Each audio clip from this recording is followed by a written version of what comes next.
আমরা বিভিন্ন ধর্ম নিয়ে অনেক সময় আমরা বড়াই করি যে মুসলমান ধর্ম বড়, হিন্দু ধর্ম ভালো না, খ্রিস্টান ধর্ম ভালো।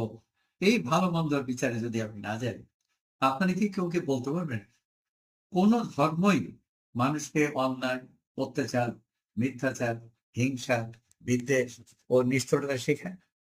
কোন ধর্মই কিন্তু বলবে না যে আপনি এই ধরনের আচরণ করেন। অর্থাৎ আমাদের ধর্ম, আমাদের বিশ্বাস, এটা আমাদের নিজেদের কাছে।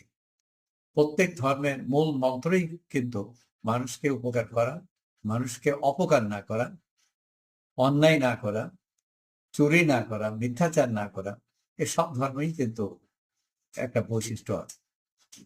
তো আমরা প্রত্যেকের ধর্মের প্রতি, যে যে ধর্মই আপনার অবলম্বন আমরা করি না কেন, আমরা প্রত্যেকের ধর্মের প্রতি শ্রদ্ধাশীল হব।